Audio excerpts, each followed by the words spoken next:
Amis téléspectateurs, bonjour. Durant le temps pascal, vous entendez beaucoup les chrétiens proclamer, chanter Christ est vivant. Alléluia. L'Église catholique est également vivante. Vivante en Christ, sa lumière et son salut. Oui, nul ne peut empêcher l'Esprit Saint de pousser les membres de l'Église à chercher, toujours chercher, découvrir, vivre et célébrer les merveilles que fit pour nous le Seigneur. Cela, l'Église de Ziguinchor l'a compris. Bien compris en organisant son synode diocésain sous le thème « Suivre le Christ aujourd'hui dans l'Église de Ziguinchor ». Suivre le Christ aujourd'hui dans l'Église de Ziguinchor. C'est le thème que nous vous proposons ce matin. Nous allons le décortiquer avec l'aide des membres de la commission de communication de ce synode diocésain de Ziguinchor. En l'occurrence, nous avons sur le plateau M. Edgar Aimé Césaire Mendy. Bonjour Edgar. Bonjour frère Martin.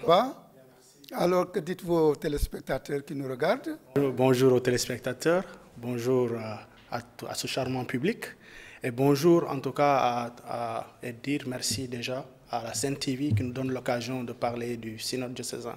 Voilà, du synode, on en parlera beaucoup, mais d'abord, quelle définition donnez-vous en général à un synode? Alors, tout d'abord, avant de répondre à ces questions, permettez-moi, frère, de m'incliner devant la mémoire de l'abbé Théo, Phil Sagna, qui est décédé et qui appartient au clergé diocésain de Ziguinchor. Et vraiment, nous nous inclinons devant sa mémoire et nous demandons que Dieu l'accueille dans son paradis et qu'il lui donne la récompense du serviteur bon et fidèle. Voilà. Par rapport à la définition du mot synode, il faut retenir qu'étymologiquement, synode vient de deux mots grecs. Donc, syn, qui veut dire ensemble, et odos, qui veut dire chemin. Alors, littéralement, c'est faire route ensemble, faire chemin ensemble. Alors, toutefois, il faut noter que le synode, il y a trois types de synode dans l'Église. Alors, nous avons d'abord le synode ordinaire, donc, qui réunit des évêques élus par les conférences épiscopales, les patriarches orientaux, des évêques nommés personnellement aussi par le pape et des religieux. Et depuis Vatican II, nous avons eu 15 synodes de ce genre. Et le tout dernier était celui du 3 au 28 octobre passé, 2018, et qui avait pour thème « Les jeunes, la foi et le discernement vocationnel ». Nous avons aussi comme second type de synode le synode extraordinaire, donc qui réunit aussi seulement les présidents des conférences épiscopales, les patriarches orientaux, les cardinaux préposés aux congrégations de la curie, des religieux et des participants nommés par le pape. Alors le dernier en date est la 3e Assemblée générale extraordinaire du 5 au 19 octobre 2014 et qui portait sur les défis pastoraux de la famille. Le troisième, qui est appelé synode spécial, donc il est convoqué sur une question propre à une région ou à une église particulière, c'est-à-dire un diocèse. Et c'est le cas, par exemple, du synode diocésain de Ziguinchor, donc qui a eu lieu de 2014 à 2017 et qui avait pour thème, et qui s'est vécu d'ailleurs en 3 ans, et qui avait pour thème « Suivre le Christ aujourd'hui dans l'église de Ziguinchor ». Alors, ainsi, selon le canon 460 du Code de droit canonique, il est rappelé que le synode diocésain est la réunion des prêtres et des autres fidèles de l'église particulière choisis pour apporter leur concours à l'évêque diocésain pour le bien de la communauté diocésaine toute entière. Et il faut noter que dans l'histoire de l'Église, le premier synode diocésain a eu lieu dans le diocèse de Sens, Auxerre, et plus précisément à Auxerre, en l'an 585. Et ironie du sort, ce diocèse entretient des relations privilégiées avec le diocèse de Ziguinchor. Voilà. J'ai une question qui me brûle les lèvres là. Suivre le Christ dans l'église de Ziguinchor. Que signifie suivre le Christ? Alors, suivre le Christ dans l'église de Ziguinchor, particulièrement, c'est s'ancrer dans sa parole, mais aussi renoncer à tout ce qui ne confesse pas le message de Jésus. L'église de Ziguinchor, pouvez-vous nous la présenter brièvement, sa carte d'identité, etc., son organisation? Le diocèse de Ziguinchor, dont Monseigneur Paul Abel Mamba est le pasteur, compte 29 paroisses réparties en 4 doyennés. Nous avons le doyenné de Ziguinchor, le doyenné de Bignona, celui de Brin et le doyenné d'Oussouye. C'est ça l'église de Ziguinchor? Oui.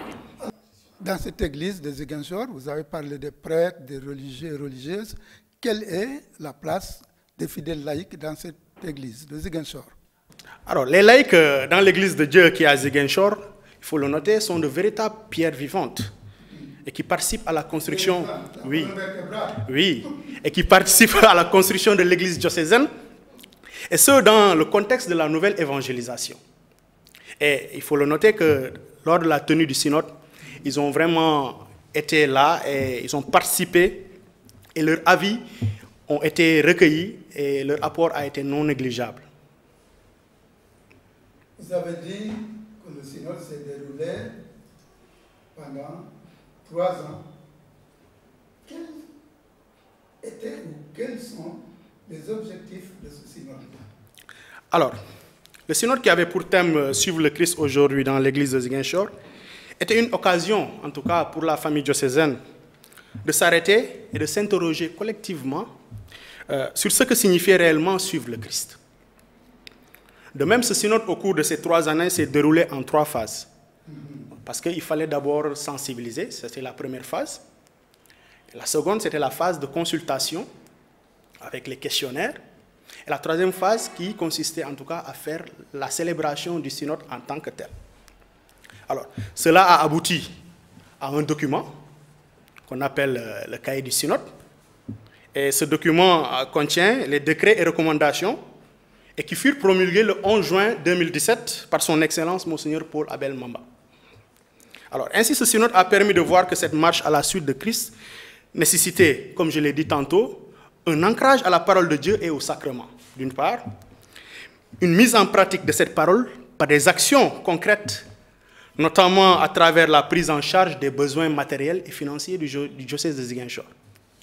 Mais quand même aussi, suivre ce Christ impose un renoncement à tout ce qui est en porte-à-faux avec le message évangélique. Donc voilà, grosso modo, l'apport de ce cahier. Pouvez-vous nous faire un peu l'économie de ces actes du synode qui sont dans le cahier? Voilà. Dans ce cahier du synode, nous avons 39 décrets et 70 recommandations. Alors, ça serait aussi l'occasion de le découvrir lors du panel qui va être organisé le 18 mai. Et en ce moment, je pense que la sœur Agathe y reviendra plus amplement. Vous avez parlé un peu du déroulement, des objectifs. L'église de Ziguinchor se trouve dans une région mouvementée où il n'y a ni paix ni guerre, etc. Quel est concrètement, est-ce que pendant ce synode, vous avez abordé ces questions brûlantes? Alors, par rapport à cela, son Excellence, Monseigneur Paul Abel Mamba, est toujours un peu dans ce processus en tant qu'artisan de paix. Et au-delà du synode, des actions sont menées par le diocèse de Ziguinchor. Et aussi, il ne faut pas négliger le travail de la commission justice et paix par rapport à cette situation. Et donc le synode, en tout cas, cette partie aussi, suivre le Christ, mais mérite aussi d'une certaine manière de se poser des questions en lien avec la paix. Le Christ qui est le prince de la paix. Est-ce qu'il y avait, ou quels sont les enjeux spirituels et pastoraux? Alors, en lien avec le synode, je pense que lors du panel, ça sera développé plus amplement par les spécialistes.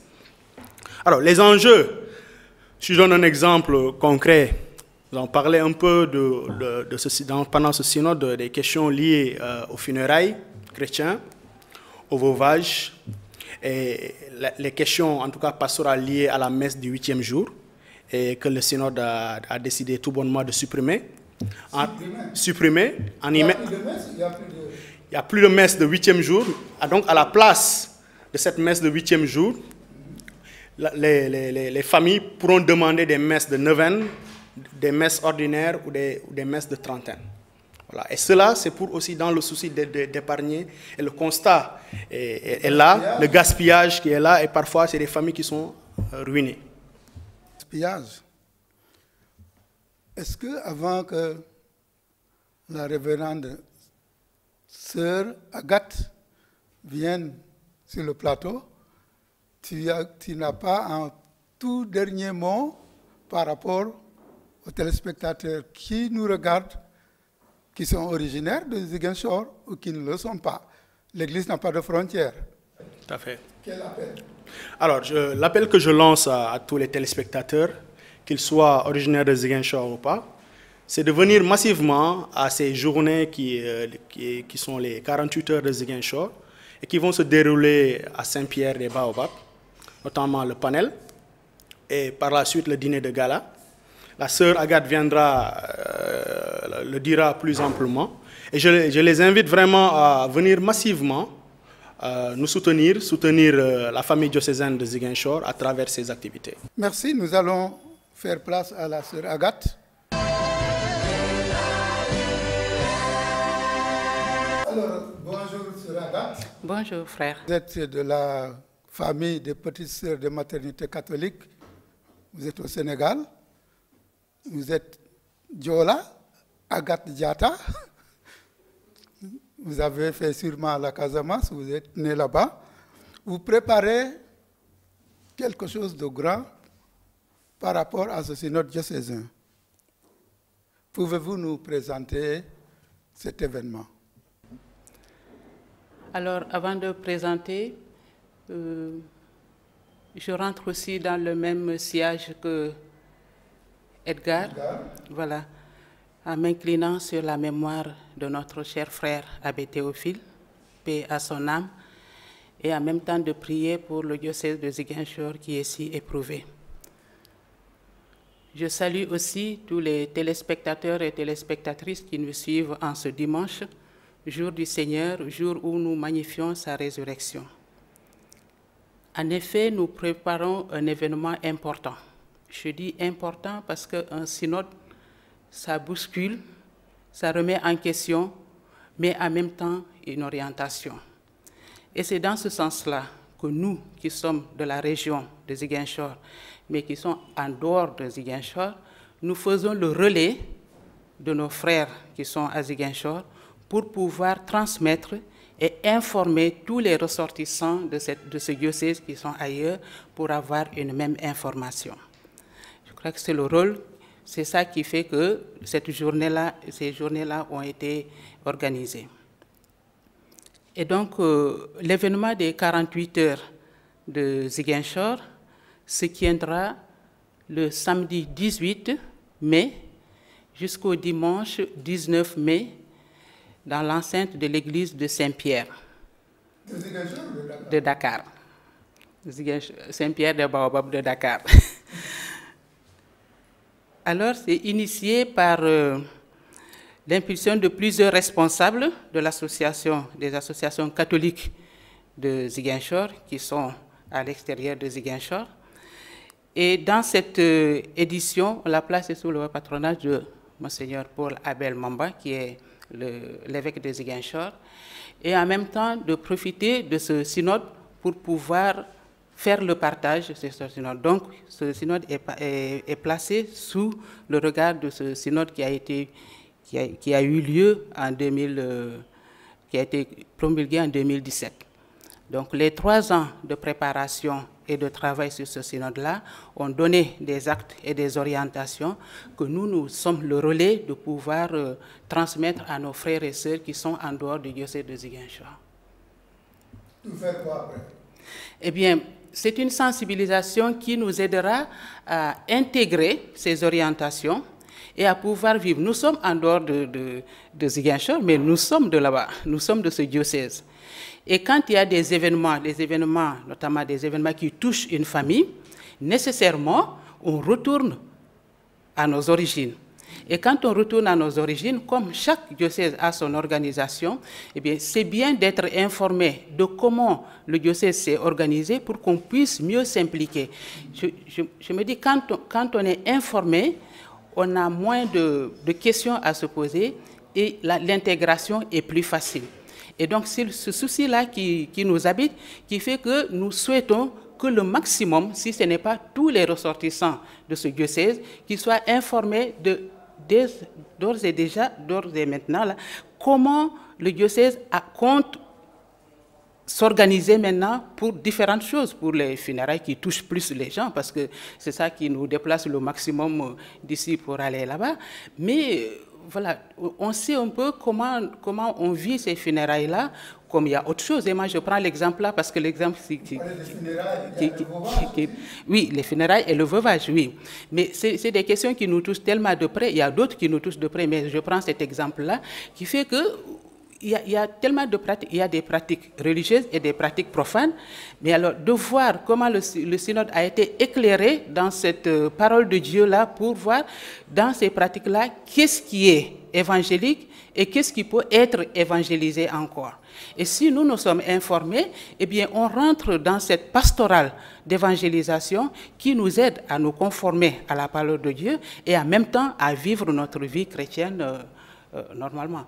Alors, voilà, c'est ce souci-là qui fait que tous devaient avoir, enfin, tous ont le souci, ce désir, voilà, de nous auto-sensibiliser d'abord, parce qu'il faut aussi une acceptation personnelle, et aider les autres à comprendre pour pouvoir accepter. C'est ça, de l'inculturation. Vous parlez des ressortissants de Ziguinchor, qui sont à Dakar et ailleurs. Est-ce que vous êtes enfermé entre ressortissants de Ziguinchor seulement, ou bien vous êtes ouvert à toute la population chrétienne et non chrétienne, peut-être même? C'est vraiment une ouverture, je peux dire, très large, parce que on sait que même maintenant, il y a tellement de brassage. J'allais dire, quand on parle de la Casamance, avant, on peut parler de Diola, de Mankagné et tout. Mais maintenant, on parle de Séré qui sont en Casamance, n'est-ce pas? Et puis même dans nos familles, bon, un peut épouser un Séré ou une Séré peut épouser un Diola. Donc, il y a tout. Donc, le synode, finalement, dans un diocèse peut intéresser tout le monde. Et c'est bon aussi, c'est vrai qu'on commence par ceux qui sont originaires du diocèse, mais c'est étendu à tous ceux qui désirent découvrir comment ce diocèse-là est organisé, notamment sur les orientations et sur les décrets. Et tout le monde, le savoir n'a pas de limite. Hein. Plus on sait, plus on fait attention et plus on comprend l'autre. Donc même pour nous comprendre, c'est bon aussi de savoir, mais elle, lui, dans son origine, ou dans son village ou dans son secteur, eh bien l'organisation s'est faite de telle sorte. Et puis dans les événements, on peut moins se contredire ou bien se frustrer parce qu'on a été sensibilisé dans le même sens. Et on a eu des points forts qui nous conduisent. Voilà le but qui fait qu'on respecte la religion et on respecte aussi notre façon de vivre. Et les deux vont ensemble, éclairés par la parole de Dieu. Eh bien, c'est l'orientation là que le synode a pris, que nous voulons aussi que tout le monde puisse être informé pour mieux le vivre. Venir aux 48 heures de Ziguinchor, comment ça va se dérouler, le programme et tout? Alors, les 48 heures de Ziguinchor commenceront le samedi 18. 18 mai, à l'école Sainte-Bernadette. Alors, le samedi 18 mai, il y a le partage sur les orientations du synode. Et ça, tout le monde est invité à ce partage-là. L'équipe qui a depuis 3 ans dirigé le synode à Ziguinchor viendra nous partager, parce qu'eux, ils ont été sur place, donc ils savent comment ils ont travaillé. Et nous, nous sommes que des relais. Voilà, nous allons aussi profiter au maximum de ce partage-là, mais nous invitons tout le monde à venir participer à ce partage-là pour être bien éclairé et bien informé. Parce que quand on lit, n'est-ce pas, ce livret-là qu'on est en train de vendre au prix de 1000 francs, qu'on souhaite que tous les ressortissants puissent l'avoir et ceux qui désirent s'informer aussi puissent s'en procurer, eh bien, quand on lit, il y a certaines questions qui remontent parce que nous n'avons pas suivi le travail depuis le départ. Nous avons seulement hérité des réflexions, des conclusions qui émanaient de ce travail. Donc c'est bon que ce jour-là, le samedi, nous puissions être là pour être mieux informés et mieux comprendre. Parce que je peux me faire des idées par rapport à ce que j'ai lu. Voilà. Mais dans la façon dont c'est... Parce que le synode, finalement, ce n'est pas un prêtre qui l'a travaillé, ce n'est pas un évêque qui l'a travaillé, c'est la population qui a travaillé. Voilà, c'est tout le peuple de Dieu. Et les réactions, les conclusions, eh bien, ça a servi à donner des orientations. Donc, finalement, c'est l'expression du peuple qui a été résumée dans ces orientations. Et c'est bon que tout le monde puisse en prendre connaissance pour pouvoir... en profiter. Donc, c'est ouvert à tout le monde. À 16h, à Sainte-Bernadette, se tiendra ce premier temps de 48 heures. Ça, c'est le samedi. Voilà, ça c'est le samedi. Et ce n'est pas fini pour le samedi. Alors, le samedi soir, il y a un dîner de gala à la grande salle de Liberté 6. Voilà, l'entrée est à 10 000 francs. Et ça aussi, c'est invité parce qu'en même temps, c'est la continuité de cette réflexion. Une fois qu'on a bien réfléchi, on a bien partagé, c'est bon aussi de se retrouver, de fraterniser dans une autre ambiance que l'ambiance spirituelle, je veux dire. Voilà, c'est aussi culturel. C'est aussi le moment où aussi on peut montrer un peu la culture casamançaise, on la sait, mais quand même il y a des moments où on l'explicite le plus. Donc tout le monde est invité à la grande salle de Liberté 6 pour pouvoir se retrouver en amis, en frères, en sœurs, et voilà, pour aussi aider ceux qui organisent, qui sont des ressortissants de ce diocèse, mais aussi aider le diocèse, parce que le but c'est ça finalement. Donc ça, c'est pour le samedi. Alors, le dimanche, nous avons une grande messe à 10h à Saint-Pierre-des-Baobabs. Alors, cette grande messe, c'est une messe d'action de grâce. Action de grâce parce qu'il y a eu un travail de fond qui a été fait, qui a touché les cœurs, qui a sûrement être en train de renouveler une façon de vivre, et il faut en rendre grâce parce que l'Esprit a travaillé. Et c'est bon de rendre grâce pour les œuvres que Dieu a fait en nous. Et voilà, nous présentons tout ce travail-là au Seigneur par l'autel, par l'Eucharistie, qui va être célébré par justement l'équipe qui va venir pour nous partager. Ils viennent accompagnés du vicaire général, délégué de l'évêque. Eh bien, nous allons magnifier ensemble le Seigneur qui a fait ce magnifique travail et en même temps, présenter le fruit de ce travail. Et demander aussi la grâce que ce fruit soit enterré dans la bonne terre. Dans la bonne terre. Dans la bonne terre. C'est quoi la bonne terre? Eh bien, la bonne terre, c'est un cœur qui a été sensibilisé, qui est ouvert à accueillir et qui veut transmettre le meilleur de lui-même. Moi, je pense que c'est comme ça que je peux qualifier la bonne terre. Et quand on veut transmettre le meilleur de lui-même, on essaie de faire comprendre l'essentiel à l'autre. Voilà. C'est la sensibilisation. La mauvaise terre, c'est quoi? La mauvaise terre, c'est celui qui s'enferme et sait que c'est une réalité, mais qui s'enferme pour ne pas pouvoir comprendre, je pense. Et ça ne fructifie pas. Et la bonne terre, si on sensibilise, ça fructifie. Donc ça, c'est le dimanche matin. Et la messe est à 10h. Et la messe est animée par la coordination des chorales de la paroisse. Donc vous voyez, c'est pas fermé. Voilà, tout le monde a sa place dedans. Et après la messe, nous nous retrouvons vraiment pour nous réjouir, nous fraterniser dans l'école Sainte-Bernadette où il y aura ce que nous appelons un yendou. Voilà, c'est aussi une forme de nous retrouver, mais en même temps de penser que voilà, le diocèse a besoin d'être soutenu. C'est pour cela que ce yendou-là, on fait quand même une entrée payante à 1000 francs et le repas qui sont les repas du terroir, qui seront vendus là-bas, à 1500. Bon, nous trouvons que c'est accessible à peu près à tout le monde et donc pour ne pas venir les mains vides, on essaie de trouver aussi les moyens pour pouvoir aider le diocèse à s'en sortir un peu. J'allais dire, ce n'est pas nous qui allons faire le feu de flamme, mais c'est les petites pierres comme ça qui aident l'Église à se construire. Et voilà, nous aussi, nous voulons profiter de ces 48 heures pour apporter notre soutien et notre aide au diocèse. Et du coup, après, bien, ça finira dans la soirée. Tu n'as pas une soirée dansante? Soirée dansante, ça dépend de comment vous le voyez, mais j'allais dire, le Sud, quand il se retrouve, il ne peut pas... ça ne peut pas manquer. Et ça fait partie, voilà, il faut exprimer sa joie aussi de la grâce qu'on a reçue pour pouvoir partager un tel événement. Un tel événement.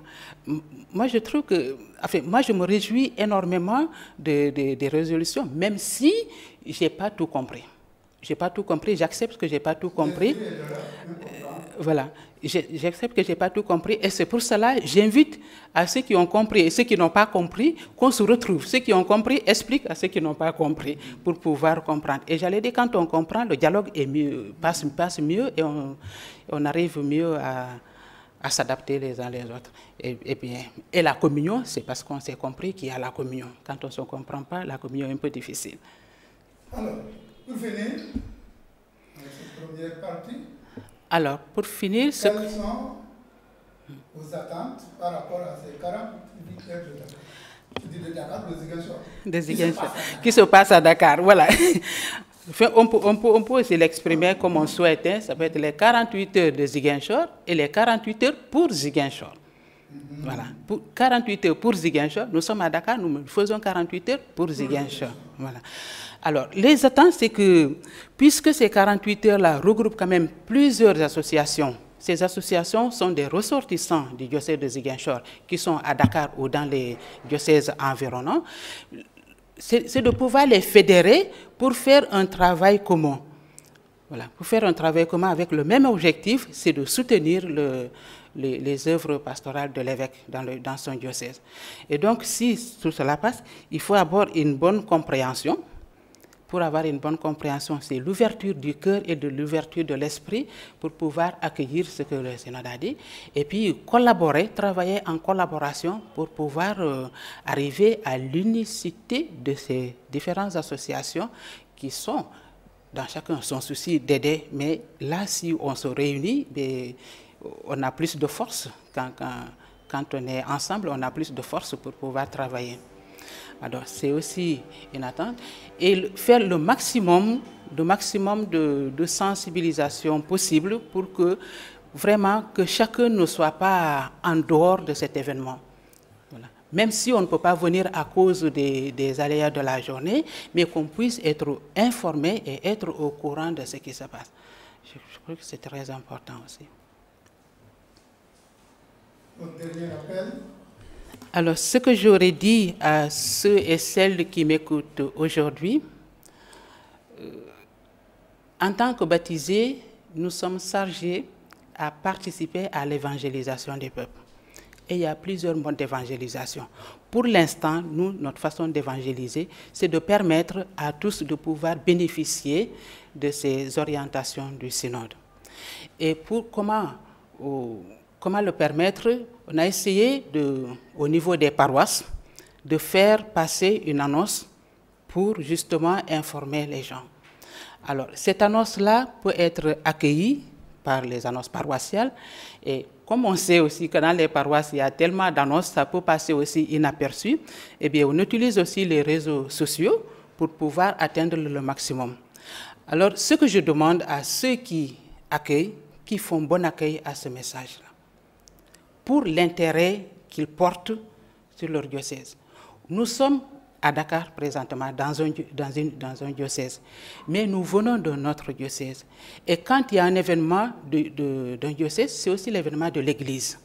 Et c'est pour cela qu'on ne travaille pas en faveur de tel diocèse et en défaveur de tel diocèse. Non, c'est dans l'Église qu'on est en train de travailler, mais la mobilisation que nous prenons en ce moment pour cette circonstance, le synode, nous la prenons aussi pour d'autres choses, d'autres événements qui sont du diocèse de Dakar éventuellement. Donc, c'est notre foi et notre baptême qui nous poussent à travailler pour que le règne de Dieu arrive et que le Père soit connu, aimé et honoré de tous les hommes.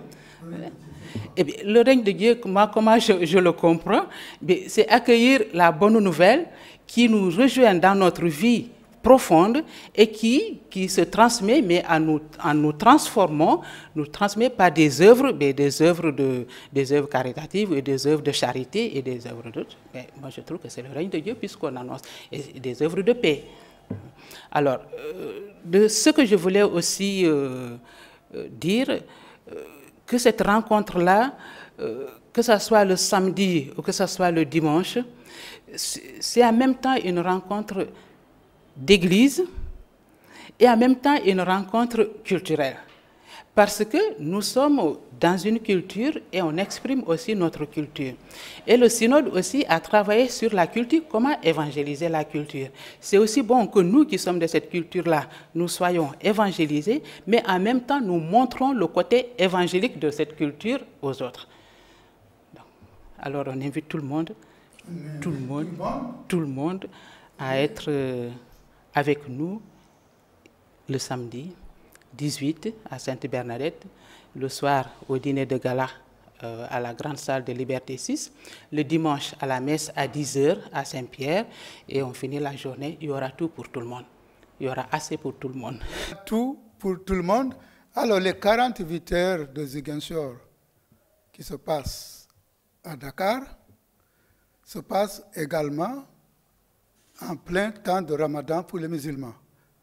Que dites-vous aux musulmans? Quelle forme de collaboration, de communion? La communion avec les musulmans, c'est vrai que le temps de Ramadan, nous, on n'a pas choisi le Ramadan pour fixer la date voilà, ça tombait de... Mais n'empêche que dans l'animation, c'est un musulman qui va nous accompagner dans l'animation culturelle. Voilà. Donc, il est en plein dedans et il dit... Et quand je l'ai contacté, il a dit, ma sœur, moi aussi, je vais donner ma participation. J'ai dit, votre participation, c'est quoi? Il m'a dit, c'est participer à votre joie. Moi, je trouve que c'est magnifique. Participer à notre joie, alors que lui, il sait, il m'a dit, nous serons à la période du Ramadan. Mais moi, ça ne me gêne pas du moment que c'est pour l'Église.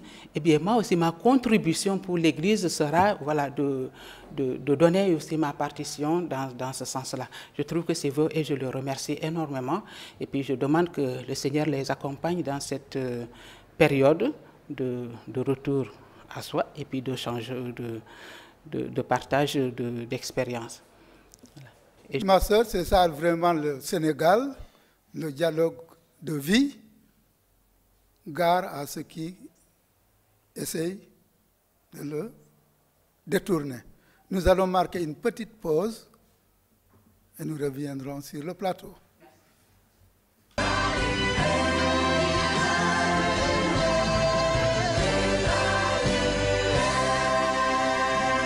Bonjour, chers téléspectateurs de la Sen TV. Je commencerai d'abord par remercier M. Edgar et la sœur Agathe, nos deux consultants du jour, qui nous ont parlé sur le synode diocésain de Ziguinchor. Je commencerai d'abord par M. Edgar. Quelles sont les actions que vous prévoyez pour aider les hommes et les femmes à sortir des situations injustes par rapport à ce synode? Et quel est le message essentiel que l'Église transmet aux hommes et aux femmes de ce diocèse.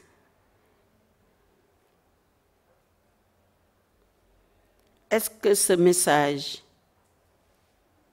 a des conséquences directes sur la vie quotidienne des populations ou pas?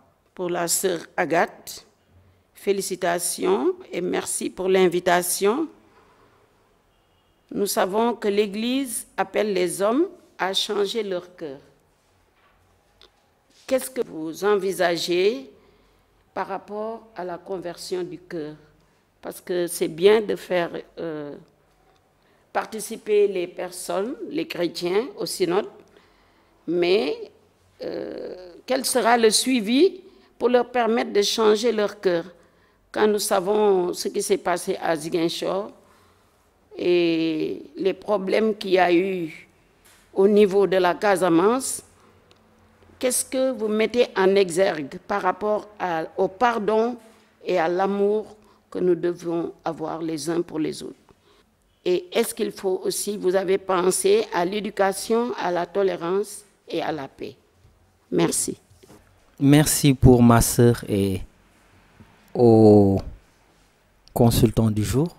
Ma sœur, par rapport au synode, ça a été une très bonne chose et beaucoup aujourd'hui se posent aussi la question à savoir est-ce que ça va aller dans le sens de la synodalité avec les fidèles et particulièrement avec les autres diocèses du Sénégal, parce que c'est un bel exemple que vous nous montrez, mais est-ce que les autres diocèses vont suivre éventuellement?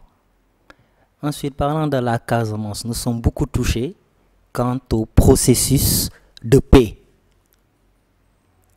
Comment aujourd'hui apporter votre contribution dans le processus de paix et de réconciliation définitif en Casamance?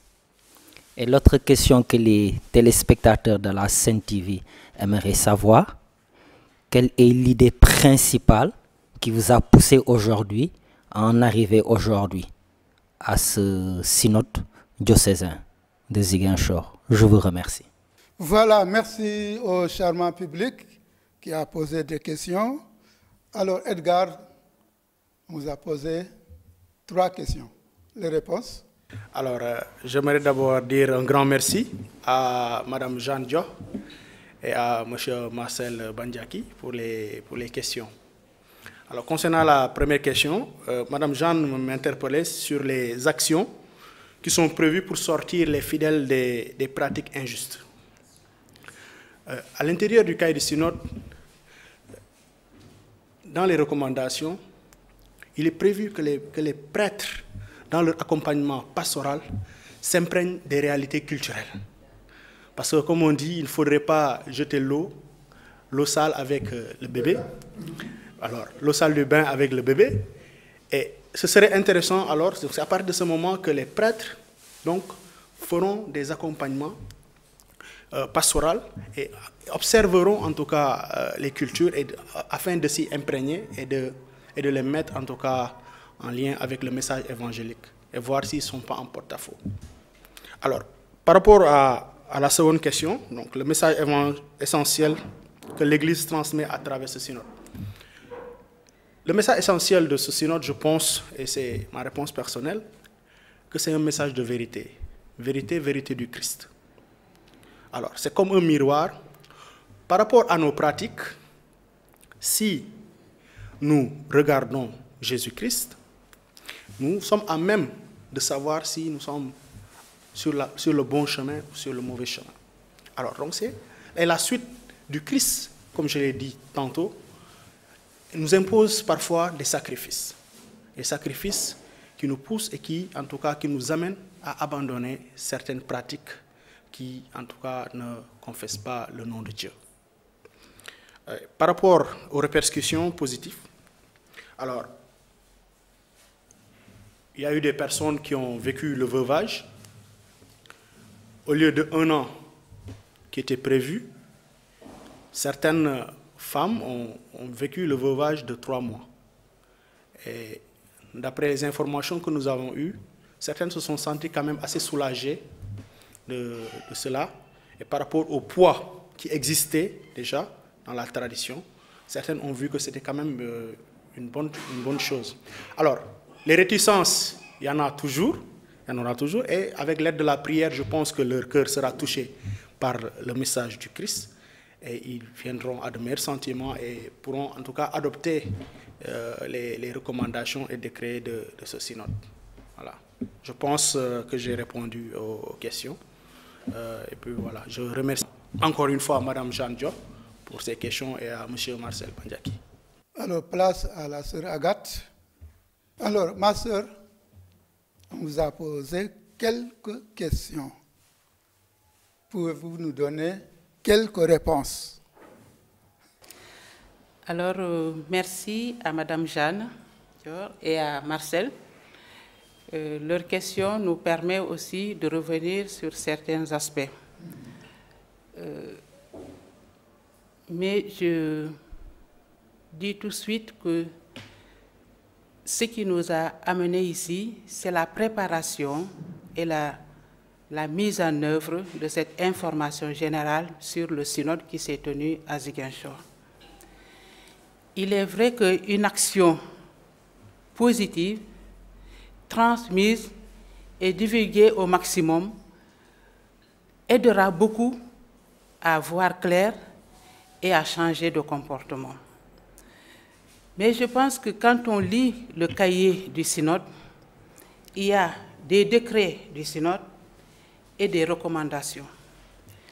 Et de ce que nous savons sur la suite à mettre en œuvre ces recommandations, c'est une longue durée.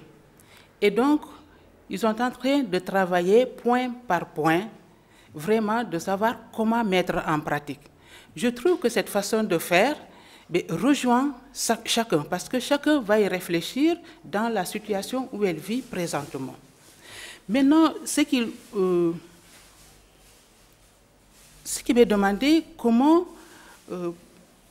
qu'est-ce que nous prévoyons pour mettre en œuvre, pour aider la situation d'injustice. Je vais prendre l'image qui peut correspondre comme qui peut ne pas correspondre. Quand on a une lumière devant soi, nous sommes dans la lumière, mais en dehors, il y a de l'ombre. Et je pense que quand la nuit tombe, la lumière est un peu restreinte. Mais ceux qui sont de loin voient la lumière. Est-ce que ce n'est pas un signe d'orientation? Et le synode, c'est un signe d'orientation. On met la lumière sur des situations. Et donc, quand on met la lumière sur des situations, des personnes qui s'approprient ces situations vont être dans la lumière. Ça prouve qu'une lumière va chasser les ténèbres.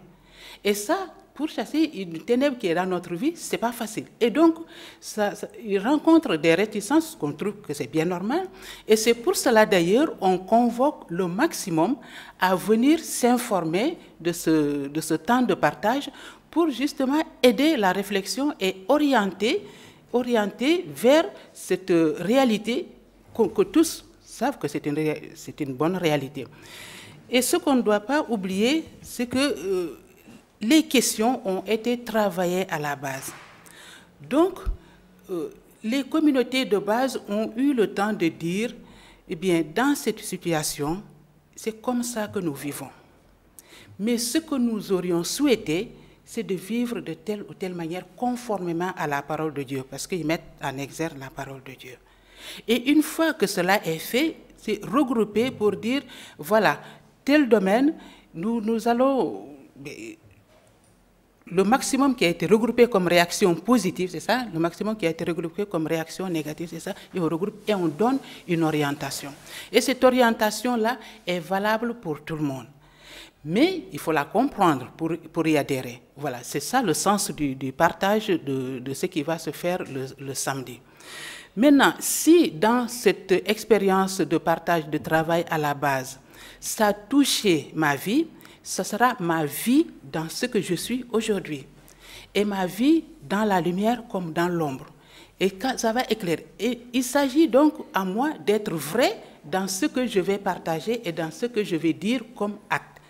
puisque ça peut aider l'autre qui vit aussi la même situation ou qui vit une situation similaire, de trouver une lumière qui va l'aider à se relever et qui va pouvoir l'épanouir demain. Et je pense que c'est ça le message qui est lancé et que l'Église veut transmettre à tous les paroissiens du diocèse de Ziguinchor et au-delà, puisque c'est quand même un éclairage et l'éclairage n'a pas de limite, tous ceux qui sont de loin puissent voir. Mais le travail qui va être fait, c'est un travail personnel et un travail communautaire. Un travail personnel dans le sens où, eh bien, ce que je crois au niveau de ma foi et ce que je pratique, est-ce que, en tant que baptisé, c'est conforme? Je peux bien voir que ce n'est pas conforme, mais comme je m'y plais, eh bien, c'est difficile de pouvoir changer. Et voilà. Et ça, on peut trouver que ça dérange. D'ailleurs, même la parole de Dieu dérange dans ce sens-là. Mais la grâce aidant, on peut trouver une lumière qui nous oriente. Voilà, même si c'est difficile, ce n'est pas impossible puisque nous comptons sur la grâce de Dieu. Donc, on va pouvoir avancer d'un grand pas pour pouvoir vivre une vie épanouissante. Alors, les recommandations du synode, eux, ils ont travaillé sur tous les aspects de la vie. Tous les aspects de la vie. Mais en partage, on ne peut pas partager aussi sur tous les aspects de la vie. C'est pour cela que nous recommandons vraiment que tout le monde puisse posséder le cahier du synode. Ce n'est pas pour rien. Je ne fais pas la pub, mais presque. Voilà, que pour s'en imprégner. Mais c'est parce que, comme le vicaire général nous a transmis la dernière fois, c'est durant 25 ans qu'on va travailler. 25 ans, ce n'est pas un jour. Et voilà. Et la vie vaut la peine d'être creusée pour petit à petit éclaircir les choses, parce qu'en même temps, ça va soulever des questions, ça va soulever des interrogations, mais c'est vraiment ça qui fait pousser la bonne graine, et pour que la bonne graine puisse donner du fruit après. Mais si elle n'est pas morte, elle ne donnera pas de fruits, nous savons. Donc nous allons accepter de mourir et de pouvoir revivre pour donner la vie. Alors, voilà, je touche aussi le changement du cœur voilà, changement du cœur, c'est important. Nous sortons d'une période très riche qui est la période de Carême. On dit changer nos cœurs, non. Mais changer nos cœurs, c'est la grâce qui nous aide à changer notre cœur. Mais en même temps, cette grâce-là, quand elle nous aide, elle nous donne cette lumière pour voir ce qui est mal et ce qui est bien et pour pouvoir choisir le bien. Et nous avons célébré Pâques dans Faste parce que voilà, c'est la résurrection du Christ et nous avons fait cette démarche-là pendant 40 jours et nous arrivons à la joie magnifique de Pâques. Eh bien, le travail qu'ils ont battu pendant 3 ans pour réfléchir sur des questions d'actualité ou sur la vie du couple ou sur la vie du chrétien baptisé ou sur la vie de tout un diocèse, eh bien, la proclamation qui a été faite en 2017, c'est vraiment cette joie qui éclate. Et voilà, Seigneur, tu nous as montré et nous avons vu et nous voulons te suivre. N'empêche que la route est encore longue. Mais c'est ça aussi qui fait la foi du chrétien. Voilà, tu te lances sur une nouvelle vie que tu ne sais pas où est-ce qu'elle va. Mais je crois que croire que Dieu est là avec nous, avec Marie qui marche avec nous, et donc nous ne risquons pas de tomber, si nous croyons. Voilà, bien dit. Merci ma sœur. Vous avez parlé de beaucoup de lumière. Nous allons prier avec vous ce jour-là et le jour après. Union de prière avec vous. Union de prière avec les musulmans qui sont en Ramadan pour que la lumière de Dieu éclaire le Sénégal comme Dieu le veut. Amis téléspectateurs, rendez-vous est pris pour dimanche prochain.